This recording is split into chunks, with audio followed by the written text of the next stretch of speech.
que l'éthique? Voilà, j'en aurai pour 3 minutes. Et puis surtout,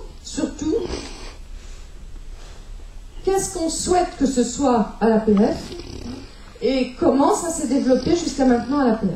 Voilà.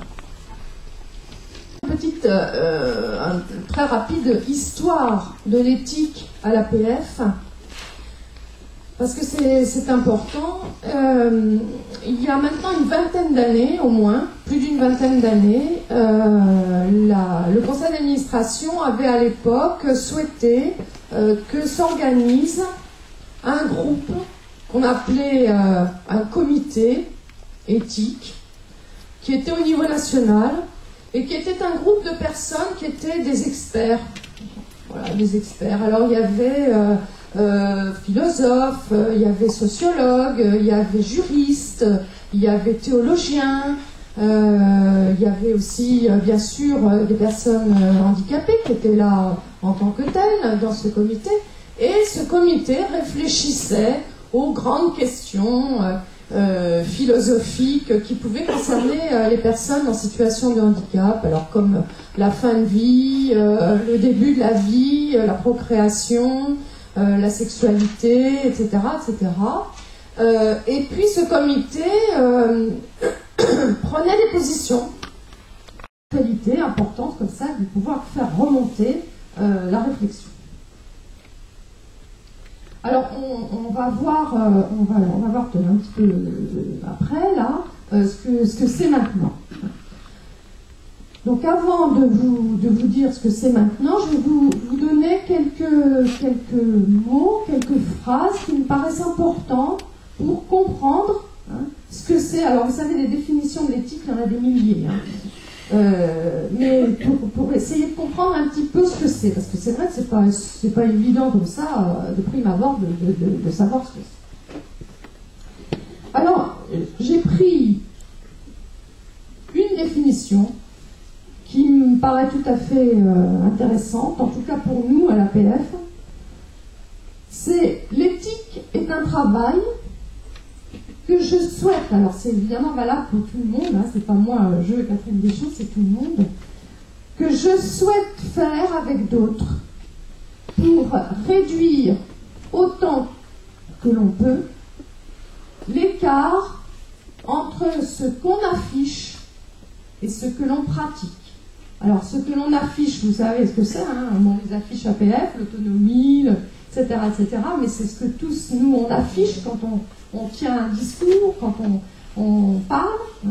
Et puis, qu'est-ce que c'est dans la réalité de nos pratiques, que ça soit bien sûr les pratiques professionnelles, mais que ça soit aussi nos pratiques à nous de tous les jours, dans le quotidien. Alors, c'est ça, hein, c'est comment on peut réduire l'écart entre ce qu'on dit, ce qu'on met en avant, etc., et puis ce que l'on pratique, nos actions.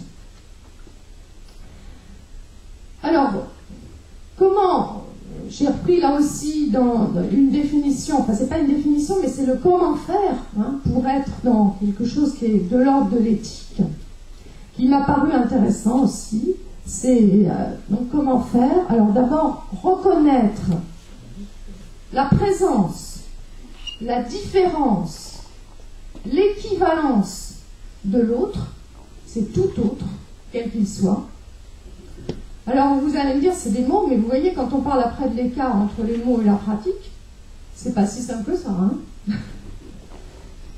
C'est respecter les interdits. Alors les interdits, bon, dans ce que j'ai pris comme définition, il y a l'homicide. Alors vous allez me dire, c'est pas tous les jours, hein, les homicides, mais c'est l'homicide, ça veut dire le fait de tuer quelqu'un, mais pas tuer quelqu'un dans la réalité, tuer quelqu'un dans la façon dont on est avec lui, hein, c'est-à-dire le nier. La manipulation, le mensonge, donc c'est ça, ce sont des interdits. C'est assumer notre finitude, hein, c'est-à-dire que, comme disait un formateur que j'ai rencontré il n'y a pas très longtemps, là, il y a quelques jours, il disait, vous savez, j'ai calculé, c'était un Québécois, et il disait, vous savez, j'ai calculé, j'en ai pour à peu près 2450 ans d'envie, de projet et de désir, mais je ne les aurai pas, les 2450 ans. Donc il va falloir réduire ça. Hein. Donc c'est bien, c'est notre finitude. Hein. C'est-à-dire qu'on est tous voués à finir. Donc c'est assumer ça, c'est assumer l'incertitude, c'est assumer la solitude, parce qu'on est toujours dans une solitude de sa propre destinée. Et puis c'est enfin, et ça c'est évidemment très très important, promouvoir la dignité, la liberté, la solidarité de tous et de chacun. Alors voilà un petit peu les bases hein, sur lesquelles bon, on va partir pour faire quelque chose à l'APF. Alors à l'APF, dans les espaces locaux, à quoi ça sert ces espaces? Pourquoi on crée ces groupes? Eh bien pour questionner nos certitudes, nos idées toutes faites, nos beaux principes,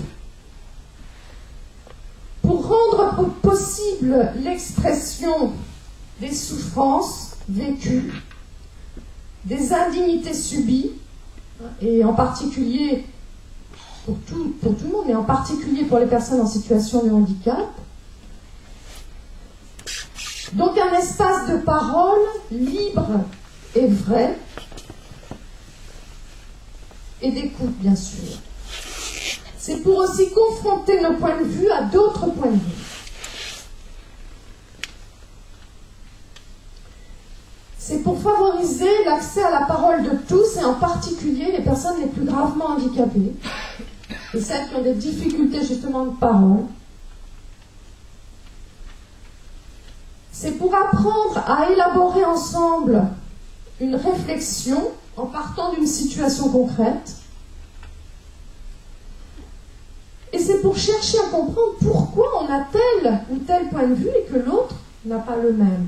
Il y a des raisons pour lesquelles je pense que, par exemple, si je vais prendre un sujet comme le suicide assisté, par exemple, qui fait beaucoup parler, hein, eh bien, on va avoir une personne qui est pour, une personne qui est contre. Mais on va chercher à comprendre pourquoi je suis pour ou je suis contre, et pourquoi l'autre est pour ou contre.